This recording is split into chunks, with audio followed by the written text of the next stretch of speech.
Crafty friends, it's Jess from JessCrafts.com, and today I'm here with a video to introduce a brand new die from Cat Scrappiness. This is the wood grain framed diamond wire background die. I was pretty excited to see that Cat was offering background dies. Well, this is her very first one, but she has very reasonable die prices, so this is retailing for $19.99, whereas some other background dies I've seen as expensive as $30 and more than $30 for just a single die. So I recommend checking it out. And if you're interested in this one, it'll encourage her to continue to make more, but I'm going to combine it with some of her other fabulous dies. And I'm also going to use some Cat Scrappiness sequins. I was inspired to create the colors on the card with the sequins. I knew I wanted to make a shaker with this die, as it would help show off the die well, and it would leave a lot of blank space for you to see the shaker material since it's that wire.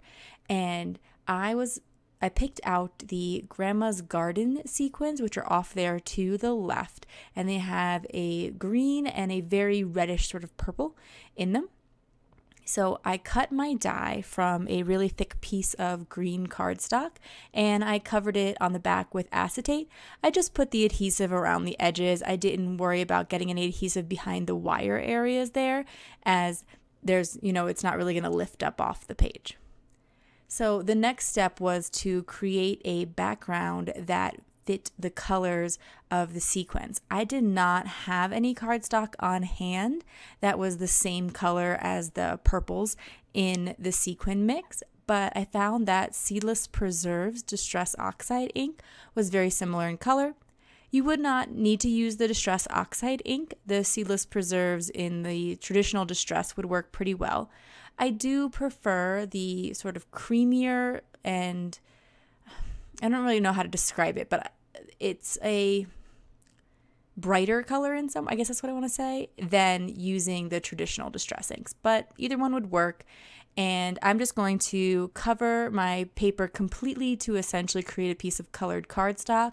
I start by just smushing my pad onto the paper and then moving the ink around, because that allows me to cover the paper much faster. Once I had the paper covered, since I had used the Distress ink instead of just using a piece of cardstock, which was mostly because I didn't have it, but since I already had the Distress ink on there, I thought I may as well let it react and do something interesting with it. So I spritzed it with some Shimmer spray. You can use whatever Shimmer spray you have on hand. Of course, all of the products that I've used, I'll try to link up in the video description below or something close if you're curious about them. But I've just kind of quickly hit that with a heat gun because I wanted to move on with my project, but you could, of course, let it air dry. And I realized I needed to, I was trying to decide if I wanted to trim the piece up a bit or if I wanted to create the border, but I thought that might be kind of tricky with the, trying to line it up on the edges there. And I used the double layer of foam tape all around my background panel here. And I'm going to sprinkle all of my sequins into, well, all of them. Although I have been known to use a whole bag of smaller bags, but Cat's bags are pretty full. So I used a fair amount because I like my shakers to be really full, especially this one that is like basically the entire background. So since there's a lot of room to shake around, I want to use a lot of sequins, and this sequin mix is fun because there's different shapes and different colors going on. That's, Cat has a good variety of solid colors, but also like fun mixes and that kind of thing. So the double layer of foam tape all around the edges, I did have to go with a really thin foam tape because what I mean is thin in, I guess it's width, not its depth, because there is a pretty small edge around the die. And here I am going to place the background paper over it. I found this to be a little bit easier.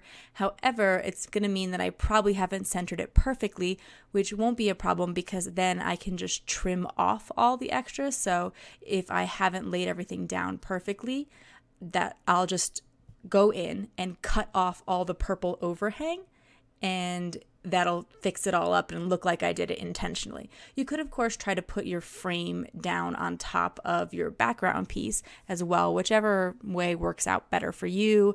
I'm not the best at making shaker cards. I've gotten a lot of practice recently. I probably make like 1 or 2 a month, and so I've gotten a little bit smarter about how to do it. To create a sentiment, I knew I wanted to die cut some things so that they could layer on top without covering too much of the background, since that was kind of the star of the show.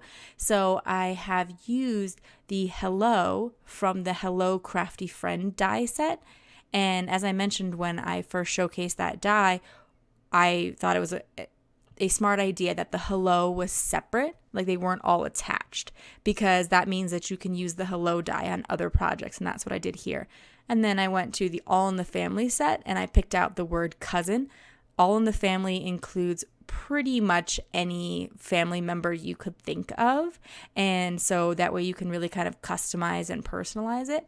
And I went with Hello Cousin here because while I was inspired by the sequins, as I kept making it, I don't know about you guys, but like what age you were or your kiddos were at the time, the colors just look like Barney to me. I know Barney's like a darker green, so it's not quite the same, but since the colors of this, like, I mean, I don't think if you weren't forced to watch a lot of Barney, you might not see those colors as him, but that's what I saw.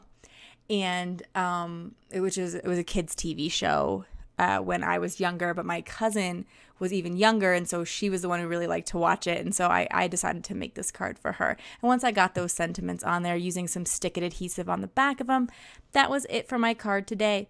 As I mentioned, there'll be links to the products, and there'll be a coupon code if you want to check out the new Cat Scrappiness release. Thanks so much for watching. Please give this video a thumbs up and subscribe. Bye!